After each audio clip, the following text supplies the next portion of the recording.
Hi, welcome to Models of Online Instruction. My name is Stephanie Richter. I'm the Instructional Technology Coordinator with the Faculty Development and Instructional Design Center at Northern Illinois University.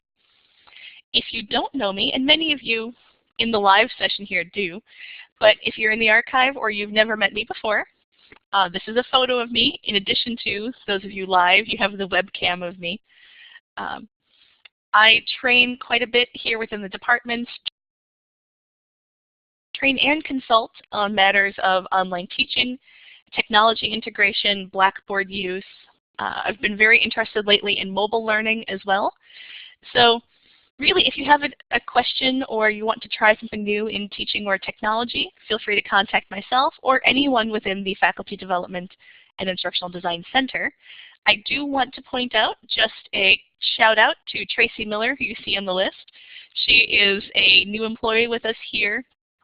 I'm not entirely sure what her title is, so Tracy, if you want to put that into the text chat for everyone. She'll be observing today and offering her own sessions in the future. So I hope you get to know Tracy, who is the Online Teaching Coordinator. Thank you. So some objectives for today. There are really three things that I want to do. We're going to look at models of online instruction from a general perspective. I hope that after we've gone through these, you'll be able to actually select a model for yourself that you might try in an online course, whether that's fully online or blended, or truthfully, you could even incorporate these into your face-to-face courses.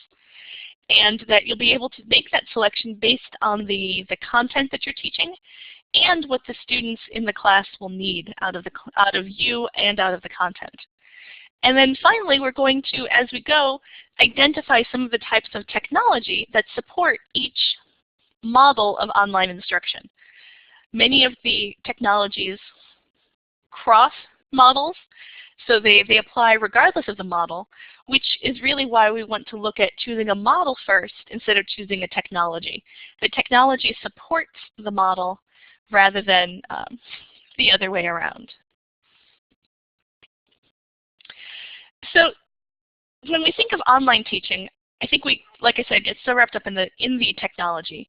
I want to step back and think about your face-to-face teaching. Every face-to-face class is different. Some are highly lecture-based, whereas others might be more discussion-oriented. Some face-to-face classes are reading-intensive, they may be writing-intensive, or they may be more experimental. We have students work collaboratively in some, but independently in others. And some of their favorite classes are ones that have more experiential, hands-on work, whether that's experimental, performance, observations, interviews, a whole host of experiences that our students get in face-to-face courses. I think far too often when we move courses online, we step back from all of that diversity that we have in our face-to-face courses, because at first, when you start teaching online, it's easy to feel constrained by technology and that you're forced one way or another because you have this tool that can only do certain things. And one of my goals with this session is to encourage you to think about the learning first. Think about what students need to learn, what the best way is for them to learn it, and then find the model and the technology that will get you there. There isn't a one-to-one conversion between a face-to-face course and online. There is some natural adaptation and some change when you move to an online format. But I think staying true to your students and true to their learning, which is what is the most important, which is what we've been able to do with face-to-face. We have, well, centuries of tradition, and the teaching strategies that we employ have evolved over that time. And again, we can apply those same strategies in a slightly different way when we teach online. Before we get into the models of online teaching, I want to take a moment and allow you to reflect on your current teaching. So in the text chat, or if you'd like to use your microphone and make a statement, that's fine too. But think about and share with us what your favorite teaching techniques are now. What techniques do you use most often? What do you enjoy the most? What do you think your students enjoy the most? And what has the strongest impact on your students? And by impact, I really do mean learning impact. It's easy to find things that surprise them or that maybe they struggle with, but what reaches your students the best? So just take a brief moment. If you'd like to share with your microphone, go ahead and raise your hand and I'll turn it over to you. Otherwise, I'll give you a few moments to type those into the text chat and then we can discuss those a little bit more.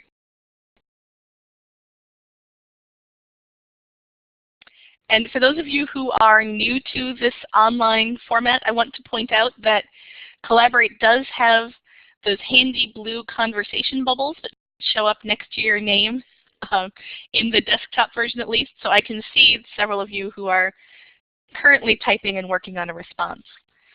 Julie got in first. She likes to engage students with discussions. Isabel, questions to get the students to make connections between various ideas. I think it's very hard sometimes for students to see connections. They've gotten to be very good by higher education, by the time they're at the university, in memorizing. Well, some of them have gotten very good at memorizing, but connections and putting things together is much harder. I have found that at least in history classes, telling stories is an effective learning device. Absolutely. Stories, I think, are the earliest forms of learning that we have, and the ways that we learn as children. We start learning through story as well as through experience. Randy, practical application or projects that make them use the content and theory that you're explaining. Good. There's plenty of sayings and quips that relate to things like, you don't learn it until you try it. You have to do it. So yes, hands-on, you're a media teacher. Great. I think teaching media, you have to get your hands in there. You have to produce something to learn from the experience. Tracy says she likes to use student-led presentations. They're a great way to have the students demonstrate their knowledge. And I think students like learning from each other.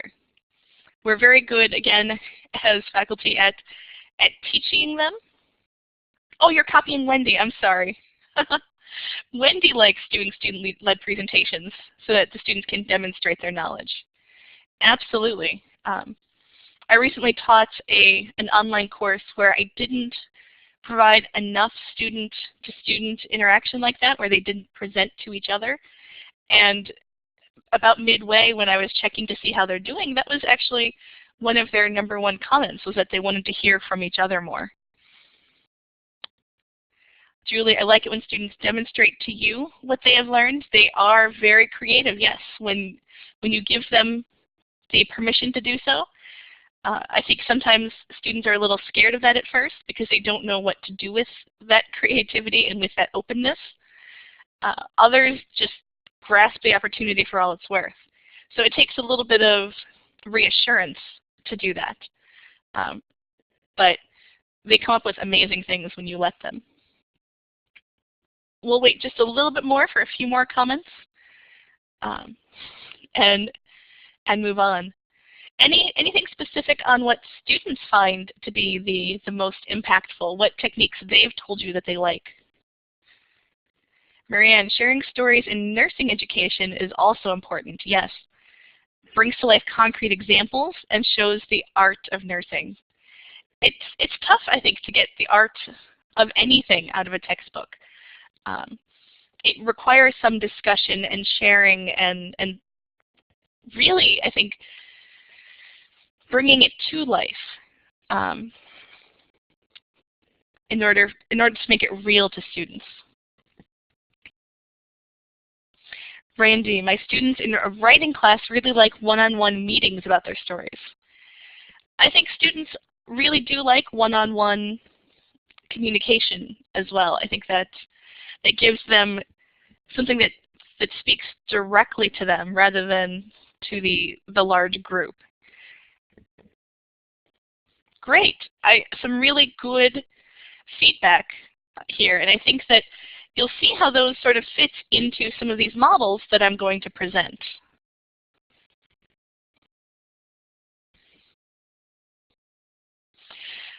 It's strange to think of it this way, because online teaching still feels so new, but we've already established, I think, some classic models of online teaching.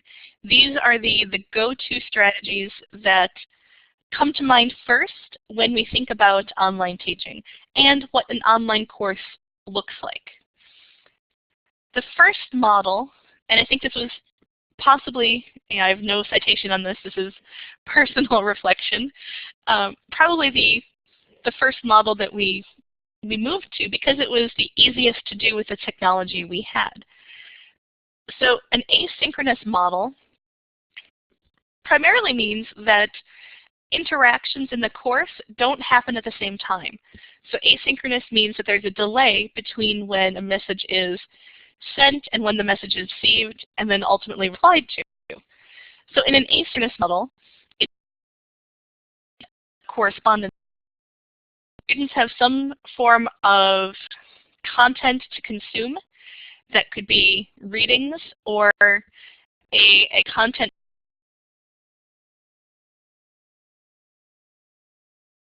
and then they use that to engage in a discussion, again asynchronously, with you as the instructor or with each other. And then at the end of not necessarily every topic, every unit, there's some sort of an assessment, an assignment that they turn in or a quiz that they take. This model is beneficial because this is I can complete my class whenever I want to. I can sit up in my jammies at 4 in the morning and do my class. It's really easy for students to fit this into a busy schedule, particularly non-traditional students, someone who might be working or might be have a family. In the extreme case of this, and I don't mean extreme as in bad, just at the most asynchronous end of the spectrum, you can have a class that's actually self-paced. So students aren't necessarily progressing through the content at the same rate. That gives a student who has more time up front to work ahead, or perhaps they know the content better, they can move through it quicker, whereas other students can proceed slower if they need to spend more time on content. In higher education, self-paced isn't very common anymore. Certainly here at NIU, I can say it's not very common, where by the end of the semester, students would have something expected of them. They'd have to complete their content at a certain point. But the more classic asynchronous model, where students move through the topics at the same rate, is, I think, very common. Isabel comments that self-paced makes it difficult to have interaction. It absolutely does, because the students can't interact with one another very well, since they may be at different places in the content, and if they're going to interact with you, now you're having a different interaction with every student at one time, because they're all at different levels of content as well. I'm not recommending self-paced, just trying to be as thorough as I can to say that asynchronous can mean self-paced, but it doesn't have to mean self-paced. The technology for self-paced is some of the easiest, I think, to get into. For readings, I never want to discount analog technologies, non-digital technologies. So if you want to incorporate readings into your classroom, a textbook is the easiest place to start. Particularly if you've been teaching the course already and you've already identified a textbook that you want to use, you can continue using it here. There's no literature that says that textbooks are bad for online learning. So start with a textbook for readings. You can easily supplement that, however, with electronic readings of some sort, whether those are e-reserves through the library or other articles and resources that you've found online for students. This could also be blogs or wikis that are well curated, or even not well curated. I once assigned students to read a Wikipedia article, not because it was good, not because it was right, but so that they could critique it and learn from the contrast rather than just from the positives. In a face-to-face course already, we've been incorporating a lot of e-readings into a face-to-face course to make sort of a web-enhanced course. And in an online course, they make even more sense. If students can log in one place, access their content and readings and interactions in one location, it's really simple. That does not, I think I just gave the impression that e-readings were better than a textbook, and that's not the impression I meant to give at all. So if that's what you just thought I said, erase it from your mind. That's not what I was meaning to imply. But readings, I think, are a classic example of content that will continue to follow. Content delivery requires a little bit more creativity and a little bit more technology. In a face-to-face course, the content delivery is most likely going to be a lecture that you present or a video that you have them watch, and you need to extend that then into the online environment. We aren't yet at a point where I would suggest that these are student-led. They certainly can be, but for the classic model, it's usually still instructor-led. So you may create a tutorial. This would be some sort of a narrated PowerPoint or video that students could watch, most likely PowerPoint-based, although I am really excited by some of the possibilities afforded by Bamboo tablets. Let me show you. I have it sitting right here next to me. The Wacom Bamboo tablet here has a pen display, or a pen input, so you can actually write and sketch on here and have it delivered electronically. This is just one variety. There are plenty of other tools out there that are similar, but that lets you create a lecture or a tutorial that's handwritten as opposed to putting in your time to create the PowerPoint in advance. I think for scientific or mathematical content that takes more effort, quite frankly, to create in an electronic format, devices like the pen tablets or digital pens, or even just writing on a tablet like an iPad, can create some fantastic tutorials with a little lower production overhead to get into it. Kathy, you're right. Excuse me. Bamboo doesn't work well with all products like Apple or PowerPoint. So again, you need to find the technology that works for you and for the other content that you have. I've had fairly good luck with PowerPoint on a PC. I haven't tried my Bamboo with a Mac, so I'm not as familiar. Tracy gives a great suggestion. Edu Creations is an app for iPad that I imagine would do with would be well suited to creating these types of tutorials. But again, I wanted mostly to point out that you can create these from PowerPoint, or you can handwrite and end up with an electronic version. I've also seen someone just set up create a video, which we'll talk about in a moment, with a camera pointed at a sheet of paper or at a marker board and just write and videotape it. There are a lot of options for creating content. Another option is a screencast. Screencasts are basically just videos that record your computer screen. So whatever's going on screen will be recorded along with, if you'd like, your voice, and for many of the tools, a webcam as well.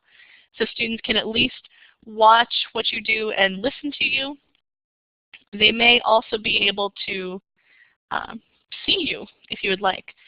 Screencasts are great for showing technical information, particularly software-based information. So if you are teaching a class that includes how to use a particular piece of software, you can use a screencast and demonstrate the use of that software as you explain the steps you're following. Great for even creating short tutorials to demonstrate using the LMS like Blackboard, the learning management system. It can really help students in the online environment see the steps they're supposed to use. And then finally, of course, videos. These videos could be ones that you create or ones you find online. Keep in mind, of course, all of the copyright rules that I'm not going to get into because this isn't a copyright session. But you can use videos that are publicly available, or you can create your own videos with a simple camera that you can either record yourself with, have someone else record you, or videotape what's going on around you that might demonstrate the same purpose. I think video is becoming easier to work with as we get more and more mobile devices that have video built in, like tablets, iPads, and smartphones, but also much easier to deal with online as bandwidth speeds continue to increase. So discussion, pardon me, just a moment. I'm still recovering from a cold, so my voice will continue to go out like that a little bit. I apologize. So it's important in even an asynchronous environment when you have very low levels of interaction at the same time to make sure that students feel the presence of one another and of you. Again, I don't have a citation offhand, but one of the most impactful things you can do to make students feel supported in an online class is to have a clear presence yourself. And discussion boards are a great way for students to interact with one another. They can post a response to a question or a review or a comment, and then continue to have the discussion that they might have in class. It's more stilted, of course, because it's separated by time, but it makes up for not being together in some ways. There's also a opportunity to use blogs quite a bit. And the blog will let you post an initial comment or have your students post an initial comment and then continue to discuss from there. Whether that's inside of your learning management system or out, you have a lot of options there. Wendy, did you want to use your microphone? I see you raised your hand.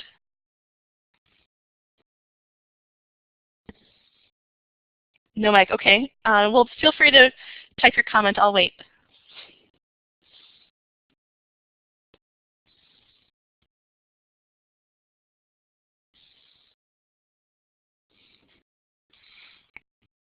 Yes, there is blog space through Blackboard. There's a tool built in called the blog, funny enough, that you can have students use. You can either create a blog and post to it primarily yourself, or you can have them maintain a single class blog or even individual blogs and comment on those so that they can get feedback from one another.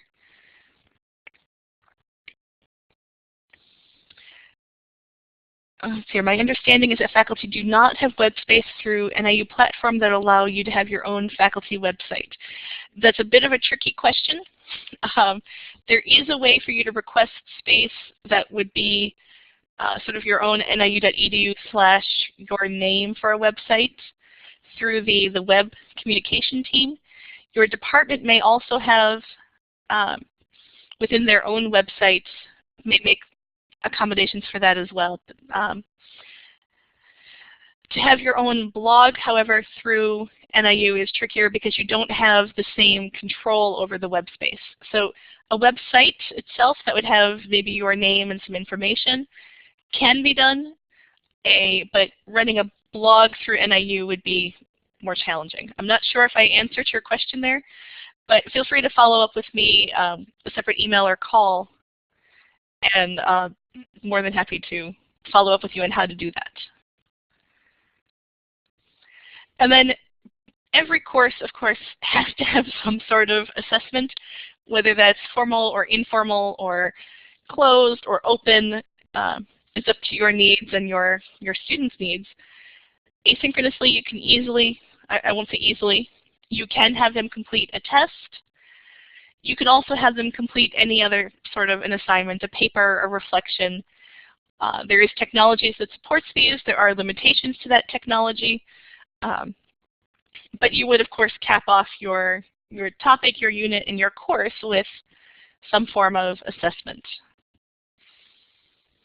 The asynchronous model contrasts with the synchronous model because the synchronous is, as much as possible, real time. So you would probably still, in a more classic synchronous model, have your students complete readings out of your textbook or electronically, just like you would in a face-to-face class, have them complete those readings and then come to class ready to learn more about it and to discuss it. Synchronously, you do that by having a live virtual session just like what we're having right now. And you can present, students can discuss, students can present, and you can have the dialogue almost as if you were in the same room. And then again, you would cap that off with assessment. The primary difference in technology is with the web conferencing. So the easiest way to manage a live virtual session like this is to utilize web conferencing software like Blackboard Collaborate, which is what we're using. At NIU, every course section has Collaborate connected to it through Blackboard. We also have another tool that's available campus-wide called Adobe Connect. That is thanks to e-learning services. If you'd like to use that, I recommend that if you need support, you talk to them about how to use it. We don't support that at faculty development, but they are both available and they both have their advantages and disadvantages. They both, however, will manage a general live virtual session like this where you can have PowerPoint, you can have audio, video, multiple audio and video. You can also, in both of them, do an application share that's very similar to creating a screencast, except it's live. So you could demonstrate software to students directly all at the same time in this live session. My favorite benefit, I think, of synchronous is if you have a synchronous session like this, you can also record it, and then later students can view that again if they need to review the material. So synchronous is actually online as opposed to face-to-face, both synchronous and asynchronous. It's difficult in a face-to-face setting to have that same level of recording to view again later, whereas online now, not only do students get the synchronous help and the ability to ask their questions and discuss, but they can review it again later. So now that we've discussed those two classic models, I've changed the poll now to an ABC option. So if you would use the same place that the check mark was, make your choice. What would you prefer generally to use? This is no commitment. This is just between us, and I've kept it private. I'll show the results in a moment. Would you rather teach, do you think, asynchronously, synchronously, or a combination of the two? I'll give a chance for everyone to respond. We've got about 7 in now. We've got a few more that can come up. And we'll see what you come up with.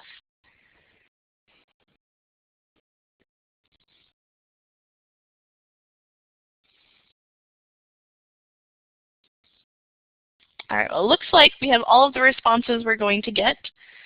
So I'm going to publish those out here. And you can see that of the 7 of you who responded, you all responded with combination, which I think is great because that's what I would actually like to see. I'd like to see that you choose the method that's best suited to the content that week and supporting students in multiple ways by having multiple options. Kathy, yes, I had changed it to ABC versus yes, no. Oh, how did I? Within Collaborate, just above the participants area, you'll see a small menu in the upper right corner. And I don't know how much you have in the menu, but one of my options is to change the polling type. If you're interested, Kathy, let me know, and I'll create a short screencast for you maybe tomorrow or early next week that demonstrates where that setting is. It's great to be able to change on the fly and have different options. Robert, you had your hand raised, but you lowered it, so I'm going to assume that that was just a mistake. Yeah, Kathy, look for it tonight. It's just next to where it says participants. At the far right of the participants bar is an option menu, and you have a polling type. Oh, Robert, sorry. Yes, you should still have the check mark, and if you click the check mark, you would have had an ABC option on since you're on the iPad. After we've looked at those classic models, now I really want to start looking at more active learning models. There's been, I think I can say this fairly honestly, a strong push within the university especially, but also within higher education in general, to challenge us to move from a traditional passive lecture model into more active models that engage students more and encourage them to interact more with each other and with the content. So rather than listening to us explain the content, we have to step aside a little bit and instead guide the students through using the information in some way as well. There are a ton of different active learning strategies and models out there. I'm going to highlight a few that I think can be well adapted to working online. But for now, keep in mind that these aren't the only models you can use, and you don't have to pick or select any one of them. The first model that I think we forget about when we look online is collaboration. In many of our face-to-face classrooms, it's very easy to ask students to, okay, let's stop for a moment and talk to each other, and then we'll come back as a group and discuss it further. You can do think, pair, share, and short group activities almost seamlessly. Just weave them in and out and change your mind on the fly. Collaboration takes a little bit more work online, which I think is why we try to avoid it, because it's more work for us and it's more work for students. But there are also a great number of benefits as well. In a collaborative model online, you would first provide some content and then allow students to work with that content, either investigating it further, solving a problem, pulling ideas together, and then sharing that with the rest of the group. I think that there are, of course, more than one ways to do this. This is one way. I also like the idea of having students become really miniature experts. If you assign every group a different subtopic, then they can go out and do the research on that topic, get to know it very well, and then come back and present to each other on it as well. So it's like creating small student-led presentations. And whether this is done synchronously or asynchronously, it can be very powerful. The key here, though, I think, is supporting students as they work as a group. It's hard enough to work as a group in a class where you might have some time during class to talk about it, or where at least you're fairly geographically centrally located, occasionally, since you're all in class at the same time at some point, and can work on it that way. When you're geographically dispersed, it becomes much more challenging. And again, technology can definitely support that. So students could use web conferencing tools like Blackboard Collaborate in order to meet, talk to each other, see each other, and work collaboratively. Discussion boards can be great as well. Students can post and chat back and forth on a discussion board. They can use blogs very similarly to the discussion board. But I think the winner here in terms of facilitating collaborative writing is really a wiki. If you haven't thought about using one, a wiki is really a collaborative writing tool. So everyone can edit the same space. If I were in a group, I could post a document first, and then, or post my text first. Someone else could come in and add a photo. A third person could correct an error that I made in my text and maybe add a little bit more. And through this back and forth collaborative editing, we end up with a result that is really quite powerful and really much more collaborative than others. Wendy, you can go ahead if you have a question that you want to type. I want to point out one other tool while you do so. That is, here at NIU, we've adopted Google Apps for Education. And I didn't reference it on the slide, but a Google Doc is actually synchronous editing. So if everyone is logged in at the same time, you can see the edits that someone else is making while you're working on it. All of our students have access to this with their NIU email address, and we hope to incorporate that into Blackboard in the future so that it's a little bit more seamless to have students work with those. But again, it's a great way to have students collaborate on writing rather than passing back a document. Wendy, can I show you an example of that? Not right at this moment, but I will send you an example in a follow-up email. How's that? I can show you an example of a wiki within Blackboard and one without. And actually, if you bear with me for a moment, I think I can pull up pretty quickly a wiki that we've been working on. But I'll focus here and I'll send you that afterwards. Absolutely. Example of a wiki. Kathy, you've been using Google Docs for weekly course evaluations. Oh, great. That's good to know. I think that this first semester is the first time we've had access to those as an institution, and we're definitely looking forward to finding new ways of using those tools that we've put in. Yes, Wendy, I could, but I'd rather focus on the content rather than the technology right now. So if I had more time, if I had 2 hours, I would stop and pull it up. But right now, I don't have one prepped, and it would probably take me 4 or 5 minutes to do so. So I'm going to move forward. But yes, clarification, yes, I can pull up a website. I could show you if I had one prepared.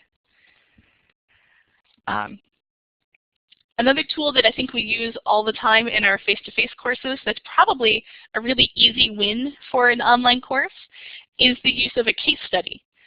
And a case study really is just a sample situation that students can research and come up with a solution to, or a course of action, or possibly evaluate the course of action in the case study. So initially there would be some content that students would learn. Then you would provide the case study. They can respond to the case study either as an entire group, as small groups, or individually, and then somehow meet back to discuss the solution, or perhaps just give you the solution as an assignment. The win here for technology, I think, are the variety of ways that you can make the case study available to them. It's very easy to do that via text. If you had a typed up case study, you could just post the document to them. But I think there are a lot of great other options. A short video would be, I think, much more powerful for a case study. If you posted a video about a company or a hospital or about an individual, then they could watch the video to get a sense. It might require a little bit of acting on your part or roping in some students to create the case study video, but would be an interesting experience. I also really like the idea of using a guest or a guest speaker.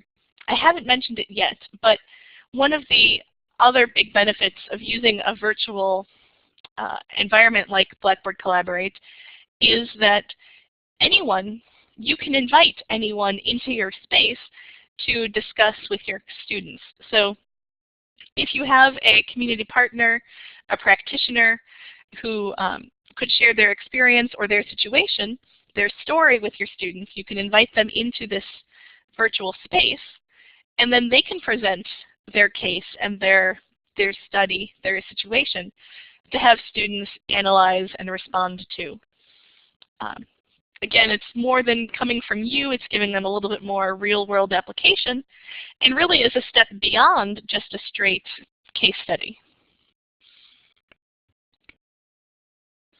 The reverse of that is problem-based learning. In problem-based learning, you start with the problem. So instead of starting with content, you start with a problem scenario, a case study, or an open-ended problem for them to solve. Then you can provide some resources to students, but more importantly, you encourage them to find their own resources as well. So instead of moving from content to problem, you give them the problem first and have them find content to support that problem. For example, there was a course I read a case on where the instructor wanted the students to learn more about water shortages in third world countries. So he gave them the problem of finding a solution to water shortage in third world countries. And students he gave them a little bit of upfront material to read about the existence of the problem, and then encourage students to continue researching to find more information about the problem, to clarify that, as well as to find more information on culture, language, on technology available, technology limitations, to come up with their solution. So the technology isn't any different. They can work in any sort of resources, or you can provide any sort of resources that you have available. Students will primarily use web resources and come up with a wealth of articles, documents, videos, possibly some tutorials that they find online to inform themselves. But the key is that the learning then, this equals, this process, is very student-directed. It's what they need to find to solve the problem. You have less control over what they learn in this circumstance, so this is definitely not the right approach when there is a set curriculum that they have to know. But when you have a little bit more space maybe, if your course emphasizes critical thinking and problem-solving skills as opposed to straight content, then this problem-based, student-directed learning really is one of the most powerful tools that you can use. And then finally, I think we forget that online courses can also tie into experiential learning. In experiential learning, students start with a real-world experience, and those dots are multiple colors to represent the fact that even if you have them do the same thing, go to the same location, observe the same event, their experience is going to be very different because it's through their own lens. Then you have the students reflect on that, and then in some way connect with each other or connect with you to discuss and report on that experience. We do courses like this face-to-face already with observations, practicums, internships. Student teaching is one of the classic examples of this. But you could also have students go to a museum to experience something. And depending on your online course and what they need to see at the museum, it may be any museum, or maybe it's a specific one that's more problematic. You could have them simply go to a location like a hospital and observe what they can publicly or interview someone and gain that experience on their own in their own environment, reflect on what they learned, and then, like I said, finally come back and share and discuss to get more perspective from the others in the class. The reflections, if you want a physical artifact out of the reflection, they could keep a journal, either a Word document, a Google document, or within Blackboard there is a journal tool that would let them submit periodic journal entries. They could keep a blog. And there's been a lot of recent trend into video blogs or video journals, which I think is interesting, where a student with a webcam or a video on their phone can talk through and record a short reflection as opposed to typing it up. This is a much freer reflection, I think. It's a lot less formal, but maybe more appropriate in some circumstances where you want a more natural reflection and response. The discussion then can occur via a web conferencing tool like this one, or others, or you could also have it asynchronously with a discussion board. Gary comments that he's used online journals in art with great success. Good. I think that,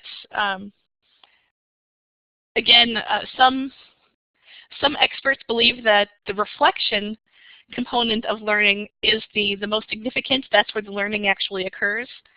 And encouraging students to reflect and think about what they've learned and forcing them in some way to do so and to record it encourages and enhances that reflection process. But the really great thing is none of these have to be done in isolation. You don't necessarily have to have a case-based course where students only learn through case studies. You can mix and match these to come up with the overall tornado, yes, Wendy, tornado of learning. I'm glad someone got that. I built this myself and I was kind of curious, like, does it really look like a tornado? So I'm glad that this works. Really blend it, mix it up. Remember that the model you use should match the learning objectives and the student's needs.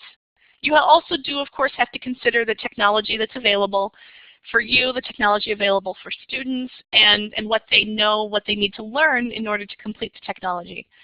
But first and foremost, I think if we focus on what they're learning and how they're learning it when we teach online, we'll end up in the end with a much more powerful course. So again, have a week of synchronous meetings, then instead the next week have them do a collaborative project that is asynchronously discussed the next week, and then they can solve a problem in the fourth week that they report on synchronously, and you can kind of mix and put these together to create the best experience possible. Don't tie yourself down to any one of these. So now I'm going to change the poll one more time.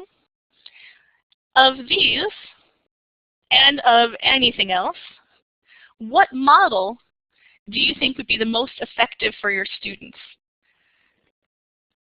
A, collaborative, B, case study, C, problem-based, D, experiential, or E, something else entirely, and put that into the text chat.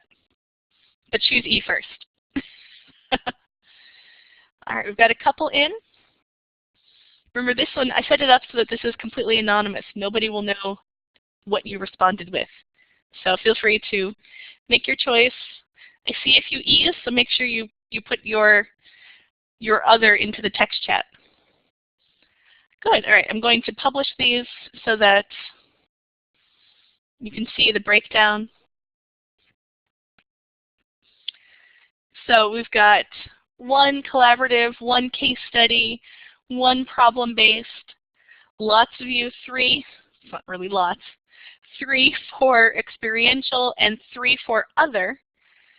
We've gotten some good other responses here, a combination. Wendy specifically of A, C, and D. Isabel of making sure that it's interactive, problem-based, and experiential. Randy likes all of them. Florencia, it definitely depends on the class. You can't necessarily say that one of these is right for, or any combination of these is right for all of your classes. That's absolutely true. And Carly, I agree with you as well that a combination of these is much more effective and much more interactive. There's nothing worse than forcing students into doing group work on something that doesn't need to be collaborative, something that would have been more effective on their own. Robert, I'm sorry that you can't vote. I'm not sure what the problem is there. But I'm glad that you've also said combo, because that was the overall message that I wanted you to come away with, that the best thing to do for your online class is to consider the model that you want to use, but most importantly, the overall combination of them. So because I think there's an obligation now that I can't talk about teaching and learning without mentioning these, I have 2 final trendy techniques. These are things that you may have been hearing more about, but aren't necessarily the strongest techniques, and they aren't the most researched or common techniques, but they're things that more and more you're going to hear about. So first, mobile learning. If you haven't heard of mobile learning, I'm glad to get to introduce it to you. For online teaching, I think one of the things that we should consider for any teaching, but online particularly, is that we create materials that are mobile friendly and experiences that are mobile friendly. Our students are using these devices at astonishing rates, I think. And while I still personally don't understand a student who would want to write an essay or take a test from a mobile device, there are still plenty of applications like reading materials on the go or posting to a discussion board, having a chat that way that are and can be very easily mobile friendly. You can also try to include some mobile activities. If you have students complete a journal, for example, they can create their journal entries from a mobile device. And then, if it's an experiential mixed with this journal reflection activity, they can actually type up their reflection from their observations, where they are in the real world. They also allow us to have students create more media, because every one of these has a little camera up here. Not the old, this is the old Nook. Old Nook doesn't have a camera, but they can create media easier with tools they already have. And then the newest one that's gaining quite a bit of media attention right now are MOOCs. Here at NIU, we don't have any MOOCs running. I can't imagine that will stay that way forever. All universities seem to be jumping on the MOOC bandwagon. MOOC stands for Massive Open Online Courses. So these are usually free courses that are available online. They're very large, in the several of thousands to tens of thousands or more. Some of these have 80 to 100,000 students enroll. Completion rates are much lower. An 80,000 student course might have 10 or 12,000 who complete it. They might only have 6,000 who complete it. But the very large enrollment, lots of attention. Generally, there's very little instructor-student interaction because there are so many students. This is more of a broadcast mentality. Here is my course. Take it as you see fit. And assessment is generally either automated, like a quiz that can check to see if they're right, multiple choice, or through peer assessment where students in the course grade each other. Wendy, yes, the New York Times had a great article. Thank you for sharing it. I believe Time Magazine as well had a fairly large story on this as well. It's, like I said, lots and lots of media attention. I'm not recommending that you all go out and run MOOCs, but this is a very different model of online courses where there isn't a lot of attention to students. It is very, very student-directed. It has to be. And the completion rates for students are very, very low. So again, we're not going to force our students into a MOOC environment here at NIU, but it is a model that is gaining a lot of attention in online education. Wendy, thank you for sending the link. The emoticon ended up because it turned your HTTP :/ into a winky, funny sideways face. But that's how that ended up there. So with all of those that we've discussed, like I said, I want to summarize here that the point is that online courses can, and I might go so far as to say should, but definitely can be active experiences for our students. The days of online classes that are read, watch, take a quiz are over. You can still do that, but you don't have to do that. They can follow any instructional model or technique that you like or or that would be effective for your students. And it's really, you have the opportunity, therefore, to choose the techniques and the technology that support student learning for the content that you are using. Let me throw up again. This is my contact information. I hope you've gained a lot through the session. And if you have any questions, don't hesitate to contact me with those.